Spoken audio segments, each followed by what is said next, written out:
Good morning everybody, it's Paul from the Jolly Brewer. So I'm going to go through the basic brewing ingredients. I'll probably go back because a lot of home brewers don't need to know necessarily all this knowledge, but I'm going to take you back as to how we actually get to the stage where you get your can of malted extract essentially. So there are basically four constituents in any beer, and they are water, yeast, malt and hops. Now if we start with water, obviously for most home brewers, for all home brewers generally, if you can drink it from the tap, it's good enough to brew. But a lot of breweries are very particular about their water. Water is made up of a lot of constituents, fluoride, all sorts of chemicals, treatments go into water, and breweries in particular need to know the structure of the water to actually reflect the type of beers that they're producing. So for example, Guinness took their water originally from the Liffey, and their water was very hard water, which suits more porters and stouts. Over in Germany and Belgium, there's a soft water, generally a soft water area, and they tend to produce the lagers and IPAs. But of course nowadays with technology, we can change the structure of water quite easily. And a lot of breweries, all breweries actually, will get a printout from their local water board of their constituents that make up water. And if ever they decide to switch their water supplies to local breweries or to the general population, they have to inform local breweries that they have switched, and they have to then give them a printout of what the structure of that water is, so as the breweries can actually make sure that they change their treatments of the water to make sure that their consistency in their beers is consistent. But as I say, you can change the structure of any water, and some of the grain brewers, which I've asked one or two of the grain brewers to join us, they actually make the malt extract from grain. Now the majority of my customers will make it from kits, and they're perfectly great, they're absolutely fantastic. But a lot of the brewers will decide to make it from the grain, and a lot of my brewers as well will move on from the kits and move on to grain when they realise how they can do it. You can make it for even less money. But of course, there's a lot more craft that goes into making it from the grain. Yeast. Now, yeast is a fascinating subject. I could go into the technology and the scientific side, but I'm very wary that one of my sons has a chemistry degree from Oxford, so I'm certainly not going to delve into that. All I'm going to say is that yeast basically does everything for you. Yeast strains. There are particular yeast strains that breweries have that they guard with their life. They're kept under lock and key. Their yeast strains are pure for that particular beer. So a brewery will have their own particular yeast strain. They will take extracts of that yeast. They will grow it up to a bigger size and actually put that in their brews. And they will continue using their original yeast strain. It's very important, those yeast strains. We've actually got some yeast strains here. This is called a yeast slope. So in there, you probably won't be able to see, but there is literally bacteria formed on an agar there. And basically, the grain brewers will take a slope, which is basically a little loop, and extract one of those, or a few of those bacteria, put them in some liquid wort, and work that up. And that yeast will grow, it'll expand, it will propagate, and they will grow that up into a big enough culture to be able to actually start their brew. But that remains in the fridge, and that's their yeast strain, and they can grow on from this, but they maintain that yeast strain because that is so important. I could have four of the same bottles of sort of liquid malt here, and I could put a different yeast in each bottle, and you would have four completely different tastes. That's critical. That's how much the yeast affects the beer that it goes into. So yeast is very important.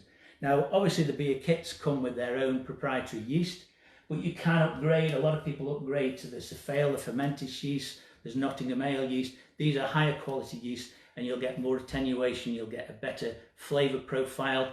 But again, we're getting into too much detail there. I don't want to go too far in that if I can help it. But yeast is very important. But that's one of the constituents, one of the four constituents of beer.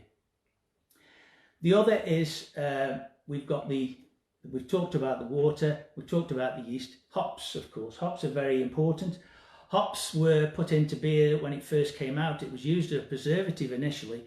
Hops actually act as a neutralizing agent for the water, and when the water was a very poor quality, beer actually was better to drink than water because it actually neutralized all the bacteria in the water. So people used to get dysentery from drinking tap water because it wasn't purified, wasn't treated like it is now. And hops were put in there as a preservative, and it was also react against the bacteria in the water. So hops have always been in beer, and they continue to be in beer. They actually go in a two-part process. They go into the boil when the malt extract is being produced, and they also go in at the end as an aroma hop. So it's a two-stage process. I've got hops here. This is the Citra hop. They all come in vacuum packs like this. This is 100 grams. They're quite expensive now, particularly the Citra hop. With the Bulldog brews and the IPAs now, these are very expensive.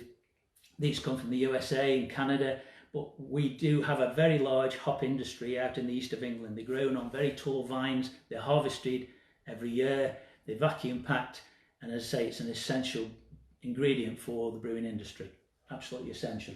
So that's the other constituent. And then the final constituent is barley. Barley is critical. We'll call it malt, but when it's first harvested, and again, we've got a large area of land out in the east of England where we harvest barley. There's a winter barley and a spring barley. It's harvested at different times, and basically what we're after in that barley, we're after the kernels of that barley. We're after the kernels, and we're after the sugar and enzymes in that in the actual kernel of the barley itself. So the barley is delivered to the maltsters.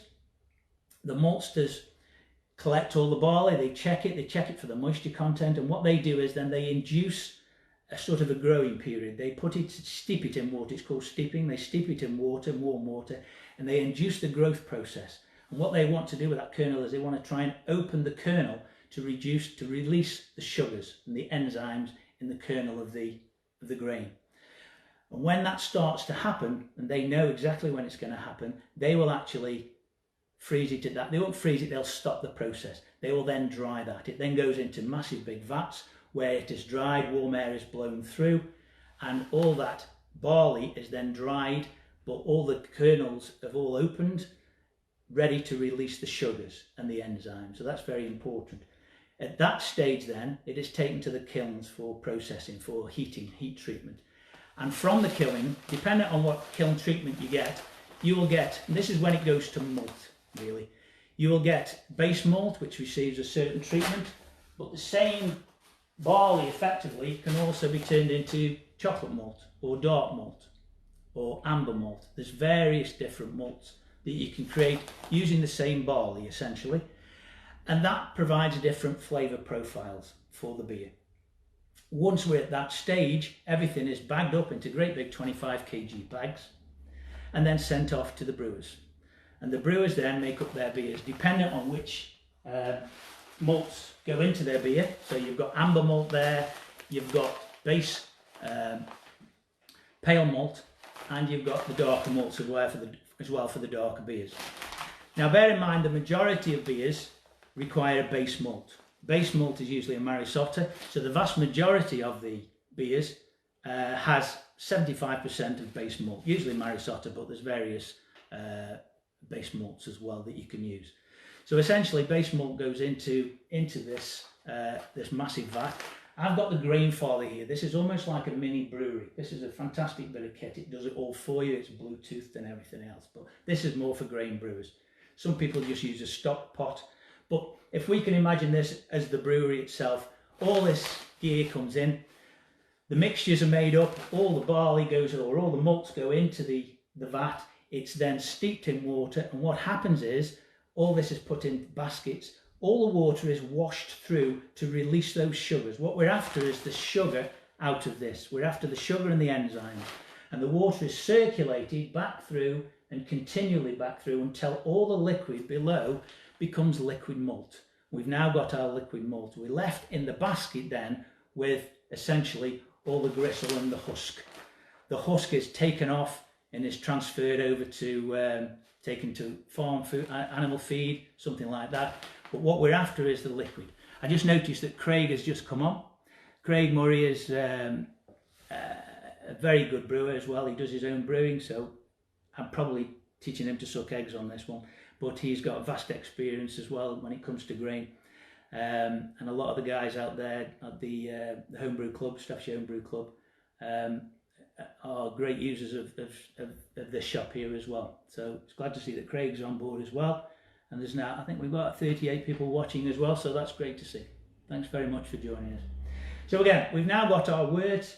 We've also added the hops. The hops get added in the boil. The boil, we have what's called a rolling boil. So we're taking sort of an hour to have a rolling boil. The hops then release all the oils in that boil, and all the oils go into that liquid.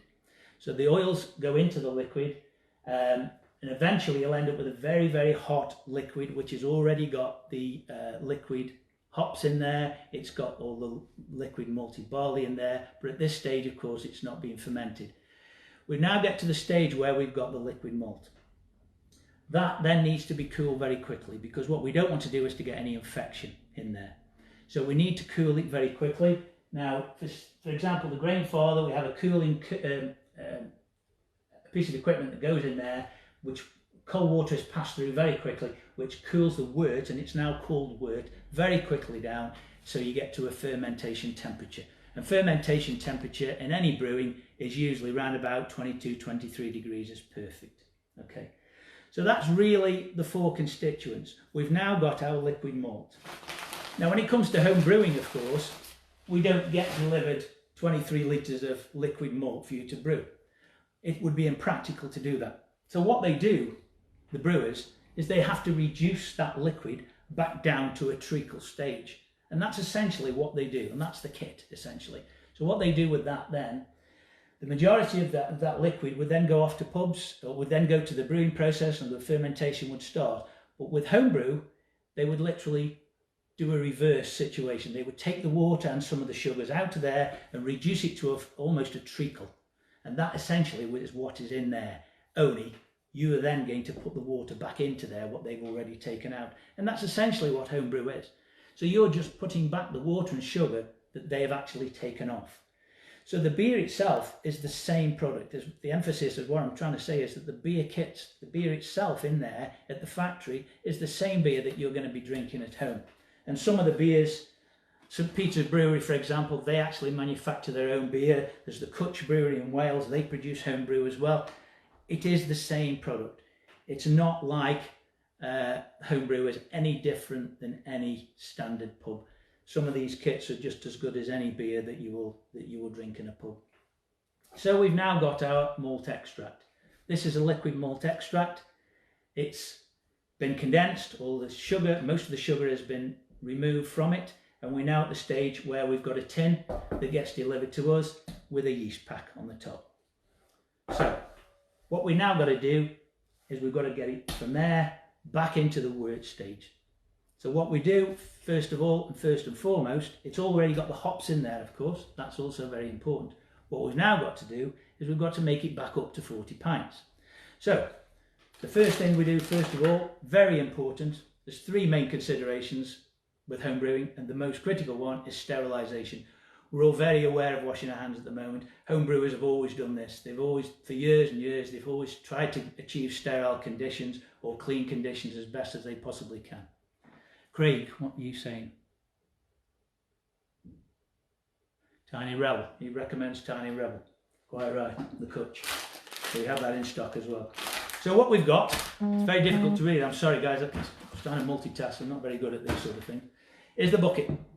Now the bucket is 23 litres. It's made from food grade plastic. In other words, you can't go down the shed and just grab an old paint bucket or something like that, because food grade is totally different. Food grade will not allow any leaching of the plastic into the beer. It's very important that you should get a food grade container. 23 litres, I wondered when I first came here why it has to be 23 litres. It's just because it's 40 pints. And then I looked at the wine and realised 30 bottles of wine is also the same volume as 23 litres, and we use the same bucket. The same bucket is used in wine making, in spirit making, and in beer brewing. So it's a 23 litre bucket. Now the bucket, that's all the room you need to have. If you can find storage for that bucket, that 23 litre bucket, it's what, 14 inches diameter, about 20 inches high, then you've you've cracked it basically. If you've got enough room for that, at this stage, that's all you will need. In the top, we've got the hole. That's a vent hole for the airlock. Now the airlock goes into the top and is half filled with water. So first of all, sterilisation. Everything that comes into contact with the bucket, the mixing spoon, the hydrometer, which we'll come on to later, but the mixing spoon has to go into a liquid, and we have to use steriliser. Now at the moment, we've got a couple of sterilisers. There's rinse steriliser and there's no rinse steriliser. A lot of the grain brewers and some people particularly like the no rinse steriliser. We don't tend to stock much of that. Basically, it's a treatment that basically sterilises instantly, but eventually will turn into water and oxygen. We prefer to use the rinse steriliser. That way then we know everything is thoroughly sterilised and clean. So basically you mix your steriliser, 2 or 3 teaspoonfuls with probably a gallon of hot water, usually boiling water, and we put that into the bucket. We put in there our mixing paddle, we put the airlock in there, we put the hydrometer in there, trial jar in there, everything goes in.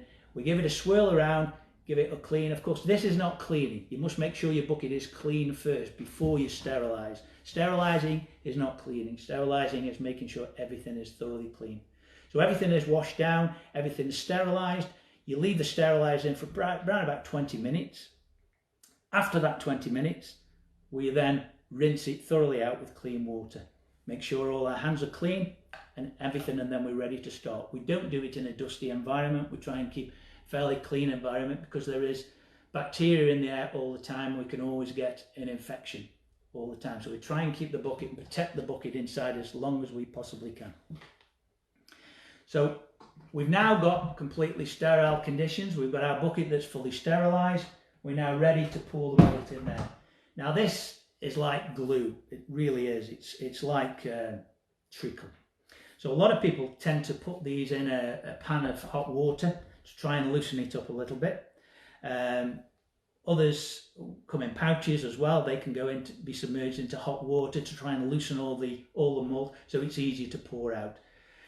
When you eventually take off the lid, pour the malt extract in, get some boiling or just less than boiling water, and actually put the malt. Make sure you get all the malt extract out of here, give it a good swirl round, and pour probably a gallon of boiling water into the bottom of the fermenter. Now, with the tub kits, you will need an additional fermentable. So I said when they steam off the water, they also steam some of the sugar off as well. So what we now need to do is we need to add the fermentable back in. So we now need to add sugar back in, but there are alternatives that we can add rather than sugar. Most people will get a tub kit like this. This is probably the cheapest option. These vary anywhere from a tenner up to about 16, 17 quid. So they will pour this in. They will also use about 800 grams of brewing sugar. Now you can use ordinary sugar, but going back to the yeast has to work hard to ferment. And the yeast process, and I'll come on to how the yeast actually works in a minute, but the yeast first of all has to break down ordinary sugar. Ordinary sugar has to be broken down first into dextrose and sucrose. It has to break that down before it can start fermenting. With brewing sugar, it's a little bit more expensive, but the yeast can kick straight in. And that's the beauty with brewing sugar. So it doesn't stress the yeast. If you stress the yeast, it can cause off flavours. I'm not saying by using ordinary sugar not to use ordinary sugar. By all means, it's fine. But it's a little bit less stress on the yeast if you use brewing sugar. So brewing sugar is very important. But in alternative to that, a lot of people could use some more malt. So it would give them a better mouthfeel. Instead of just having the ordinary tub of liquid malt, they could add some more liquid malt extract. This is without hops, because that also is a fermentable. This would give them a better mouthfeel as well. It wouldn't maybe be quite so thin. You see, that is also a kit. Now that's double the amount of malt in this kit than there is in that kit, and they both make 30 pints. So you can see, logic would say that this beer is going to taste better than that beer because there's more malt extract in this one than there is in that one. So to achieve the 40 pints, we put sugar in this one, but if we wanted to try and turn that into a higher quality beer, we could put liquid malt extract. So we're doubling the quantity of malt extract if we wanted to do in a typical tub kit. So that's another alternative. But some people also will choose to put demerara sugar in. Some people might choose to put black treacle in there. Just different flavour profiles that will just affect the beer slightly and will give it a different taste. And it's all personal taste, of course. At this stage, I probably mention also that Mangrove Jacks do some additions now. So you can actually get a Manuka honey, I think there's a cherry, where that goes in after the ferment. So you can make a Manuka honey IPA, a cherry IPA. So there's all sorts of different things you can do to a typical beer. So now we've got our malt extract in, we've put our sugar in, we've put the boiling water in. We've given it a good stir, we've got it into a nice format. We now need to add cold water.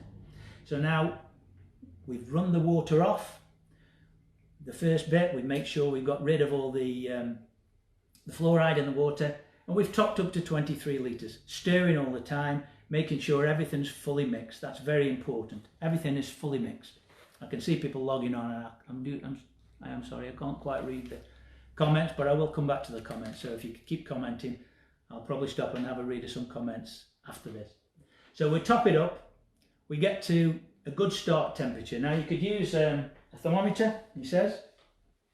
You can have a stick-on thermometer. What we want is a start temperature of round about 20 degrees, 22 degrees. So with that gallon of boiling water, topped up with cold water, that's perfect fermentation. It's all about the yeast, and I'll explain about the yeast now. So we've now got our liquid malt extract. We've now got it all topped up to 23 litres. Everything's clean and sterilised. We've got the bubbler, which we're going to put in half filled with water. Now, why do we do that? The bubbler is not the be-all and end-all. The bubbler is a guide to the process, and the process is that the yeast eats sugar. The yeast eats fermentables, and it turns it into alcohol. And the byproduct of that is CO2. So we know that when it's producing CO2, it is fermenting. Now, some will ferment faster, some will ferment slower. Yeast loves a lovely consistent temperature of about 20 degrees. So most houses are fine during the day. Nighttime, possibly when the heating goes off, it might go a bit cold, in which case the yeast will go to sleep. So when you see a kit and it says ferments out in 8 to 10 days and it's taking a bit longer, that's probably why when it goes cold at night, the yeast goes to sleep. A lot of people supplement at night, they use a heat pad.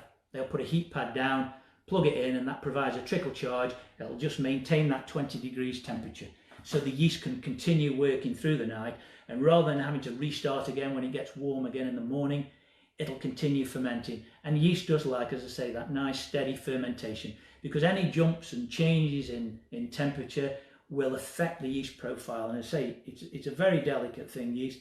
It needs to expand and take on the sugars in a nice, equal, steady way for it to produce the ideal beer, I have to say. So a consistent temperature is absolutely critical if you can achieve that. A lot of people build their own cupboards, use some of that urethane board.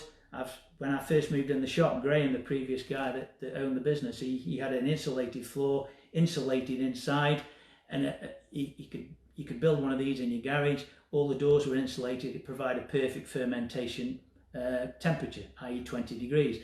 There was probably, you can get access to an electric socket as well, and maybe put a heat pad in there as well and have a little hanging thermometer. That'd be even better. Just provide a cupboard with a nice sort of warm environment, perfect fermentation. That's what we're after. And then the beer will ferment out.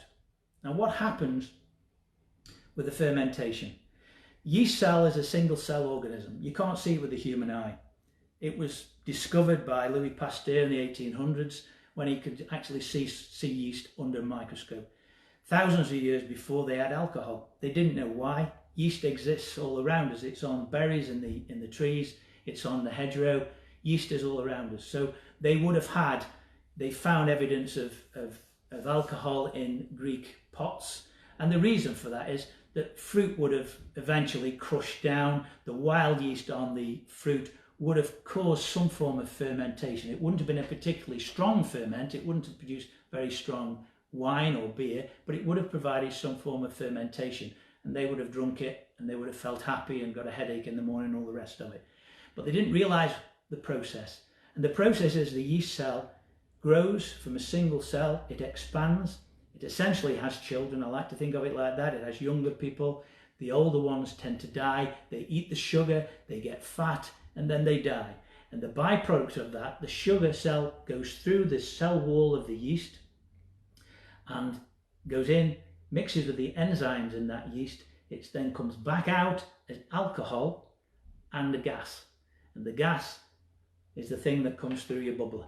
So we know that it's working when the bubbler is working. Okay, that's one way of knowing when it's actually functioning. We're actually getting a fermentation.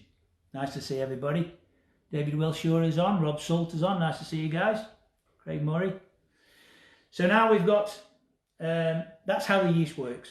The yeast does require a nice steady temperature, and the yeast eventually will burn out. And it will produce an alcohol level to a set degree. The way we achieve the alcohol level and the way we work out the alcohol is through the hydrometer. Years gone by, people used to see it finished. People used to say, that's done. We'll put it in bottles. We'll put the lids on the bottles. We'll put a bit more sugar in the bottles. And then they wondered why the lids were exploding, because the fermentation process hadn't stopped. And that's important. That's where we come to the hydrometer. Now, this is not a standard hydrometer, let me tell you. This is a giant one in the shop. And basically, that is full of water. That trial jar is full of water. And the hydrometer has readings on there.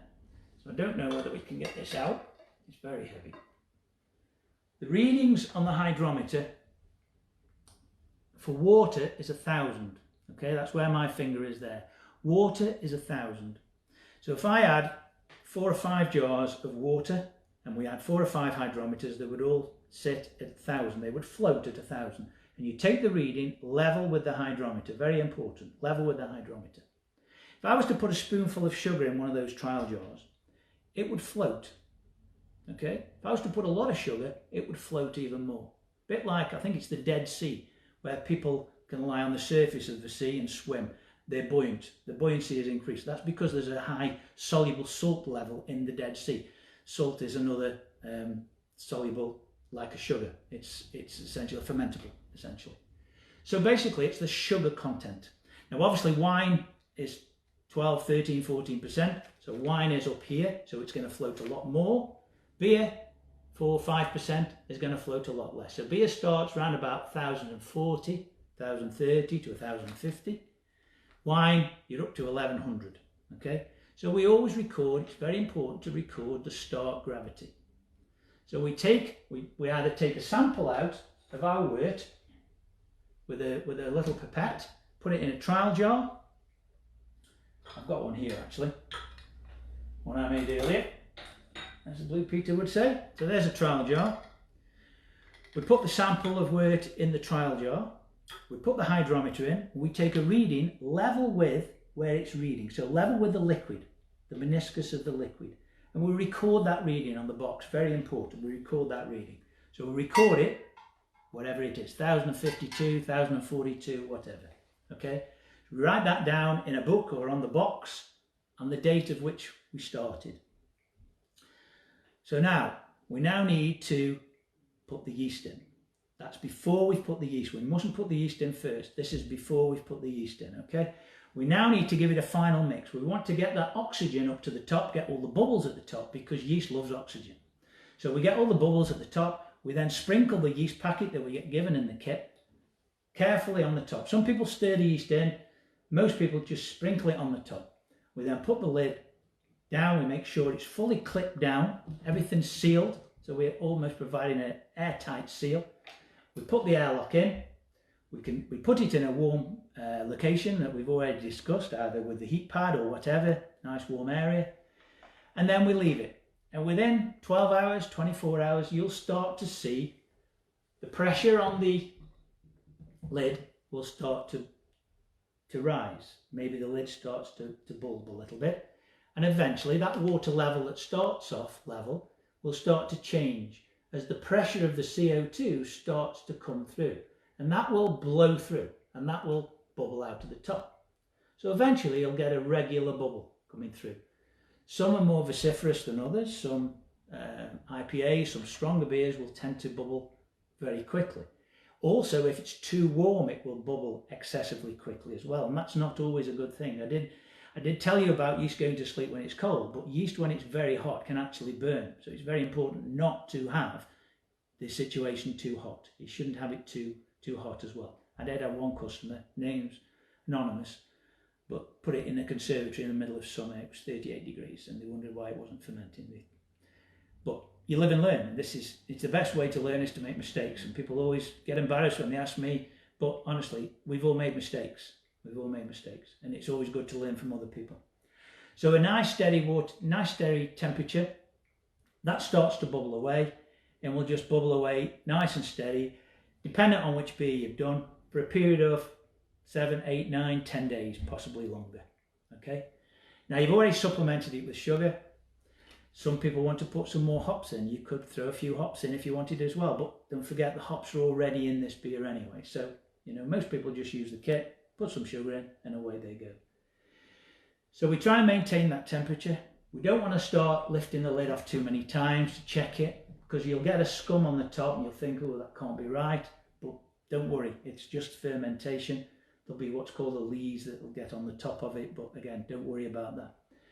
And at a stage where the bubble will start to slow down, the bubbling will start to slow down, and after about 8 to 10 days, it will stop altogether. Now that doesn't necessarily mean that it's finished fermenting, okay? That is only a guide.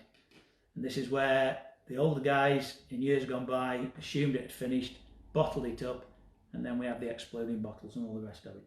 What we now need to do is to take the hydrometer test again, because now that sugar has now been fermented out, it's now turned to alcohol.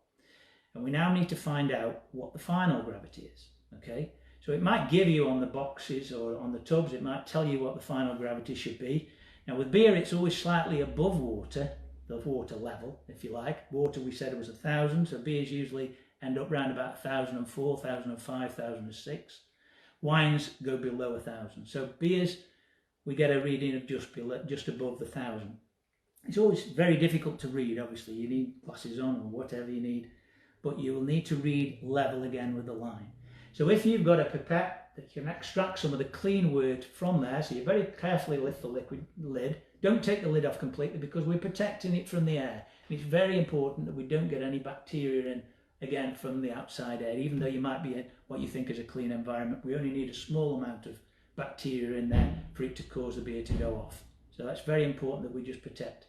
Also, going back on the cleaning, make sure there's no scratches on the inside of your bucket as well, because scratches can harbour bacteria as well, no matter how much sort of cleaning and sterilising you do. If that scratch has got an indent, there's a bacteria cell in there, it could eventually affect your beer. So make sure everything's smooth and inside and fully clean. So now we take a sample out and we fill it up. We fill it up in a trial jar and we take our reading. We take our reading and we think, okay, it looks down to 1,004, 1,005. That's what it says on the can. It's done. Okay. We pour that back in and we leave it another day. You must leave it another full day. And then you do it again that next day. If that next day it's still the same reading, it is done. It is finished. Okay, that's finished. It's ready for transfer. So now we've got our wort that's in there, 23 litres. It's not light, it's quite heavy. It's now ready for transfer. All the yeast has done its business. It's dropped. All the dead yeast cells that have built up at the bottom of the bucket. What we don't want to do is transfer that dead yeast into our bottles or into our barrel. There are now options what we're going to do. We can either transfer it to bottles or we can transfer it to barrel. Now, one or two of you have got your own Grolsch bottles. We've got a pressure barrel here. A lot of people choose to put them in barrels because barrels, you've only got to sterilise the one thing. With bottles, you've got to sterilise and wash your bottles, every one. So obviously 40 pints, 500ml bottles, you're going to need about 48 bottles. They've got to be washed and sterilised because you don't want to pass your new beer into your bottles with bacteria in there, and it turns your beer off. With a barrel, it can all go in one. Okay, we do a top tap and a bottom tap. So again, this barrel is sterilised, it's rinsed. We now need to transfer from the bucket into the barrel. Now, with beer, a secondary carbonation has to continue, has to go on. With wine, you have to degas, but with beer, a secondary carbonation or secondary fermentation occurs. Now what happens with that is you need to put additional sugar in. And what that does, that provides the fizz in the beer on your tongue. That gives you that carbonation. We need to carbonate that beer up now. The majority of the yeast cells have died, they fell away. We transfer with a siphon tube into the bottles or into a pressure barrel. But we need now to carbonate that beer up. So how do we do that? Now if we're a brewery, we would put that through a series of filters. We would extract all the yeast cells, all the live yeast cells that are still left, and we would filter that beer. It would be called bright beer. That would go into a barrel. There would be no secondary carbonation. The only way we'd achieve that secondary carbonation would be to use gas to carbonate that beer up itself. With homebrew, we carbonate it using sugar. So in a barrel, we would put 80 grams, around about 80 grams of sugar into the pressure barrel. So we siphon it, and in fact I would actually liquefy that sugar. I would put some warm water and make it into a liquid and pour it into the barrel first. And then discharge your beer very carefully with a sterilised siphon tube. Don't let it drop. Put the tube right at the bottom of the barrel and siphon it straight on top of that sugar. Okay, you siphon it very carefully, making sure that you don't suck up or draw in any of the yeast sediment as much as you can possibly do that, because we don't want any more sediment than necessary in our beer when it's been transferred. So we siphon it over into the pressure barrel. We fill it right up to the neck and we screw the lid tightly on. If we were doing bottles, so we've got a Grolsch bottle here that's been cleaned and fermented and sterilised, sorry. We put, essentially, these are sugar lumps. These are brewing sugar lumps. Look like a packet of sweets. We put one sugar lump in there. Now, some people put 2 in, but 1 is normally sufficient. For IPAs, you might want to put 2 in, but generally, 1 would be sufficient for most beers, most light or dark beers. So we drop a carbonation drop in there. We siphon the beer straight on the top of that beer. We siphon the beer straight on top of that sugar, and we fill it to the neck, about an inch short of the neck. Take out the siphon and move on to the next bottle. We then straight away seal and put the lids on the bottles. Okay. So both the bottles are now full of beer, which has still got sugar in there, and the same with the barrel. The secondary carbonation takes place over the next 7 days. So 7 days we now have where that sugar will find its way, will locate the few yeast cells that you've transferred over. And those yeast cells will be looking around for some more sugar, will find the sugar and go, hey, a bit more sugar here, a little bit more carbonation. So it'll produce that CO2, but of course it can't get out. So the CO2 can't escape the bottle, can't escape the barrel. Where does it go? It goes back into the beer. So that carbonates the beer. So once you have completed that secondary carbonation, and this is very frustrating for a lot of you, I know, people will want to drink it straight away. You must leave it for 3 weeks. That's the bad news, guys. But nothing's stopping you getting another brew on, of course. You must leave it for at least 3 weeks. And the reason for that is we need to now get the most out of those flavour profiles.